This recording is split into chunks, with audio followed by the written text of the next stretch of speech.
আসসালামু আলাইকুম। বাংলা সংবাদে সবাইকে স্বাগত জানাচ্ছি। আমি চিন্তিয়া হক। শুরুতেই সংবাদ শিরোনাম। বৈঠক শেষে তারেক রহমানের দেশে ফেরা নিয়ে যা বললেন আমির খসরু। এদিকে নির্বাচন কি ফেব্রুয়ারির প্রথমার্ধেই হবে? জানাবো নান্দাইলে আধিপত্য বিস্তার নিয়ে সংঘর্ষণে আহত 20 এবং সর্বশেষ জানাবো বিদেশে নির্বাচন নিয়ে বৈঠক গণ অভ্যুত্থানের আকাঙ্ক্ষার পরিপন্থী বলছেন নাসির উদ্দিন পাটোয়ারি। শুনছিলেন সংবাদ শিরোনাম, এবারে বিস্তারিত। বৈঠক শেষে তারেক রহমানের দেশে ফেরা নিয়ে যা বললেন আমির খসরু। বিএনপির ভারপ্রাপ্ত চেয়ারম্যান তারেক রহমানের দেশে ফিরতে কোনো বাধা নেই বলে মন্তব্য করেছেন দলটির স্থায়ী কমিটির সদস্য আমির খসরু মাহমুদ চৌধুরী। নির্বাচন ও রাজনৈতিক পরিস্থিতিতে সব বিষয়ে প্রধান উপদেষ্টা ডক্টর মোহাম্মদ ইউনূসের সঙ্গে বিএনপির ভারপ্রাপ্ত চেয়ারম্যান তারেক রহমানের কথা হয়েছে বলে জানিয়েছেন আমির খসরু। বিএনপির এই নেতা বলেন, আমরা নতুন বাংলাদেশ গড়ার প্রত্যয় নিয়ে সামনে এগিয়ে যাচ্ছি। আমরা চাই কাজটা ঐক্যবদ্ধভাবে করি, শুধু নির্বাচনের আগে না, পরেও আমরা যে প্রত্যয় নিয়ে একসঙ্গে হয়েছি সেটা সামনের দিকে এগিয়ে নিয়ে যাব। সংস্কার নিয়ে যে দীর্ঘ আলোচনা হচ্ছে, এই বিষয়ে তারেক রহমানের প্রতিক্রিয়া নিয়ে তিনি বলেন, বিষয়টি পরিষ্কার, যেসব বিষয়ে ঐকমত্য হবে সেই সব সংস্কার হবে। সংস্কার একটি চলমান প্রক্রিয়া, বিষয়টি এমন নয় যে সব সংস্কার এখনই শেষ হয়ে যাবে। নির্বাচনের পরেও সংস্কার অব্যাহত থাকবে। সংস্কারের প্রয়োজনীয়তা আমরা মনে করছি, তাই এটি অব্যাহত থাকবে। তারেক রহমান কবে দেশে ফিরবেন এই বিষয়ে তিনি বলেন, তারেক রহমানের দেশে ফিরতে কোনো বাধা নেই, তিনি যখন খুশি তখন দেশে ফিরে আসতে পারেন, সময় মতো তিনি এ সিদ্ধান্ত নেবেন। নির্বাচন কি ফেব্রুয়ারির প্রথমার্ধেই হবে? বাংলাদেশের পরবর্তী জাতীয় নির্বাচন কি 2026 সালের ফেব্রুয়ারির প্রথমার্ধে অনুষ্ঠিত হতে যাচ্ছে? অন্তর্বর্তীকালীন সরকারের প্রধান উপদেষ্টা অধ্যাপক ডক্টর মোহাম্মদ ইউনূস ও বিএনপির ভারপ্রাপ্ত চেয়ারম্যান তারেক রহমানের মধ্যে লন্ডনে অনুষ্ঠিত 1.5 ঘণ্টার বৈঠকের পর রাজনৈতিক অঙ্গনে এই আলোচনা জোরালো হয়েছে। এই সময় বিএনপির ভারপ্রাপ্ত চেয়ারম্যান তারেক রহমান আগামী রমজান মাসের আগে ত্রয়োদশ জাতীয় সংসদ নির্বাচনের আয়োজনের প্রস্তাব দেন। এর পরিপ্রেক্ষিতে প্রধান উপদেষ্টা জানায়, প্রয়োজনীয় সংস্কার করা গেলে রমজানের শুরুর আগের সপ্তাহেই নির্বাচনের আয়োজন করা যেতে পারে। বৈঠক শেষে প্রধান উপদেষ্টার প্রেস উইং থেকে দেওয়া যৌথ বিজ্ঞপ্তিতে জানানো হয়, তারেক রহমান আগামী বছরের রমজানের আগে নির্বাচনের আয়োজনের প্রস্তাব দেয়। তিনি উল্লেখ করেন, দলীয় চেয়ারপারসন বেগম খালেদা জিয়া মনে করেন 2026 সালের রমজানের আগে নির্বাচন হলে তা দেশের জন্য ভালো হবে।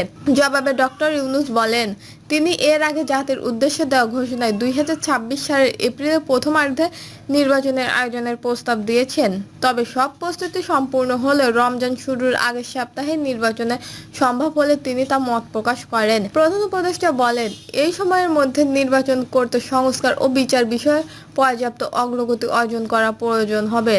2026 সালের রমজান মাসে ফেব্রুয়ারির মাঝামাঝি থেকে শুরু হওয়ার সম্ভাবনা রয়েছে। ইসলামী ক্যালেন্ডার অনুযায়ী 1447 হিজরি রমজান শুরু হতে পারে 17 কিংবা 18 ফেব্রুয়ারি। সেই হিসেবে রমজানের আগের সপ্তাহে নির্বাচনের আয়োজন করতে চাইলে 7 থেকে 14 ফেব্রুয়ারির মধ্যে জাতীয় নির্বাচন অনুষ্ঠিত হওয়ার সম্ভাবনা তৈরি হয়েছে। বিএনপির একটি দায়িত্বশীল সূত্র বলেছে, রমজানের আগে অর্থাৎ ফেব্রুয়ারির শুরুর দিকে নির্বাচনের আয়োজনের ব্যাপারে অন্তর্বর্তীকালীন সরকার ও বিএনপির এক ধরনের বোঝাপড়ায় এসেছে। রাজনৈতিক বিশেষজ্ঞরা মনে করেন, দুই পক্ষের আলোচনা নির্বাচনের সময়সীমা নিয়ে একটি সম্ভাব্য সমঝোতা তৈরি করতে পারে। বিশেষ করে বিএনপি তাদের ডিসেম্বরের মধ্যে নির্বাচন যাওয়া অবস্থা থেকে কিছুটা নমনীয়তা দেখাতে পারে। অন্যদিকে প্রধান উপদেষ্টাও সময় এগিয়ে আনতে ইচ্ছুক, তবে তা নির্ভর করছে কাঙ্ক্ষিত অগ্রগতির উপর।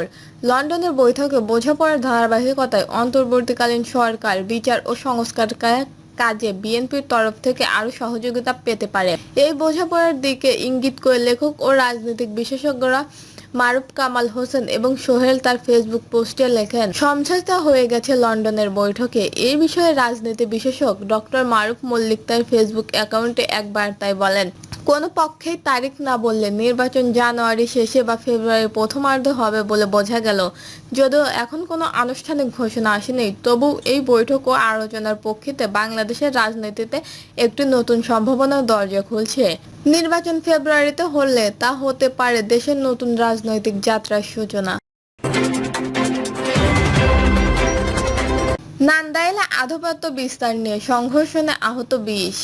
উপজেলায় আধিপত্য বিস্তারকে কেন্দ্র করে দুটি গ্রামের মধ্যে সংঘর্ষণের ঘটনা ঘটেছে।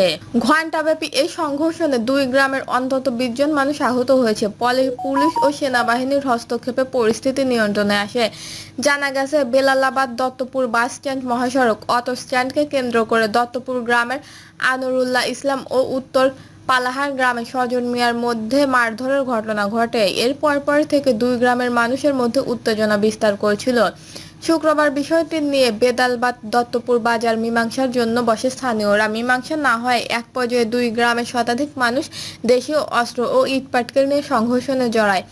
আহতরা নন্দাইল উপজেলা স্বাস্থ্য কমপ্লেক্স ও ময়মনসিংহ মেডিকেল কলেজ হাসপাতালে চিকিৎসাধীন রয়েছে। বেলালাবাদ দত্তপুর বাজারের লোকজন জানায়, বুধবার ময়মনসিংহ জেলার মোটরযান কর্মচারী সমিতি নান্দাইলের কানুরামপুর শাখায় 29 সদস্য বিশিষ্ট কমিটি অনুমোদন দেয় ময়মনসিংহ জেলার মোটরযান কর্মচারী সমিতি। এই কমিটি ঘোষণার পর থেকেই দুই পক্ষের মধ্যে বিরোধ সৃষ্টি হয়। এরই পরিপ্রেক্ষিতে ঘটনা দুটি গ্রামের মধ্যে সংঘর্ষণের সৃষ্টি করে। বিদেশের নির্বাচন নিয়ে বৈঠক গণঅভ্যুত্থানের আকাঙ্ক্ষার পরিপন্থী, বলছেন নাসিরউদ্দিন পাটোয়ারী। বিদেশের নির্বাচন নিয়ে বৈঠক গণঅভ্যুত্থানের আকাঙ্ক্ষার পরিপন্থী বলে মন্তব্য করেছেন জাতীয় নাগরিক পার্টির মুখ্য সমন্বয়ক নাসিরউদ্দিন পাটোয়ারী। এনসিপির এই নেতা বলেন, লন্ডনে বসে একটি রাজনৈতিক দলের সঙ্গে সরকারি মিটিং দেশবাসীর স্বার্থ ও গণ আকাঙ্ক্ষার সঙ্গে প্রতারণা। শহীদদের রক্তের অবমাননা করে বিদেশের মাটিতে মিটিংয়ের আয়োজন কখনোই মেনে নেওয়া যায় না। দেশের ভবিষ্যৎ নির্ধারণ করতে হবে দেশের জনগণের মাধ্যমে, বিদেশি আলোচনার মাধ্যমে নয়। নাসিরউদ্দিন পাটোয়ারী বলেন, 90 সালের গণঅভ্যুত্থানের পর একটি সামাজিক চুক্তি হয়েছে, কিন্তু সেটিকে কার্যকর না করে দেশের অন্য খাতে প্রভাবিত করা হয়েছে। আজকের বাস্তবতায় নতুন করে একটি জাতীয় বন্দোবস্ত প্রয়োজন, আর এই বন্দোবস্ত হতে হবে জনগণের ইচ্ছার ভিত্তিতে, কোনো একক দলের সুবিধার জন্য নয়। তিনি জানান, বর্তমান সরকার যদি সংস্কার, বিচার ও সংবিধান প্রণয়নের প্রক্রিয়ায় ব্যর্থ হয়, তাহলে এনসিপি দ্বিতীয় গণঅভ্যুত্থানের দিকে যেতে বাধ্য হবে। এমনকি এই সরকারকে জনগণের আকাঙ্ক্ষা প্রতিফলনে ব্যর্থ হলে এনসিপি কোনো নির্বাচনে অংশগ্রহণ করবে না। বিএনপির অবস্থান নিয়ে প্রশ্নের উত্তরে নাসিরউদ্দিন বলেন, বিএনপি এক সময় ডিসেম্বরের মধ্যে নির্বাচনের দাবি জানালেও এখন রোজার আগের সময়সীমায় এসে পৌঁছেছে, কিন্তু তারা এখনো জুলাইয়ের ঘোষণাপত্র, বিচার ও তার সংবিধান নিয়ে কোনো সুস্পষ্ট প্রস্তাব দেয়নি। ফলে এটি বোঝা যাচ্ছে তারা কেবল ক্ষমতার লোভে যুক্ত হয়েছে, গণ আকাঙ্ক্ষার প্রতিনিধিত্ব করছে না। এনসিপির এই নেতা বলেন, অন্তর্বর্তীকালীন সরকার ও বিএনপির একসঙ্গে দেশের জনগণকে পাশ কাটে একটি গভীর সংকট তৈরি করছে।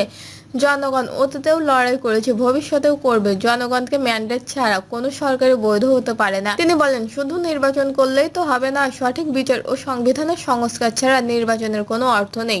এখনকার নির্বাচন কমিশন জনগণের আস্থার প্রতীক নয়, বরং একটি নির্দিষ্ট রাজনৈতিক শক্তির পক্ষে কাজ করছে। তাই নির্বাচন কমিশন পুনর্গঠন, আরোপীয় সংশোধন ও জাতীয় ঐকমত্যের ভিত্তিতে নির্বাচন না হলে দেশের গণতান্ত্রিক উত্তরণ সম্ভব নয়।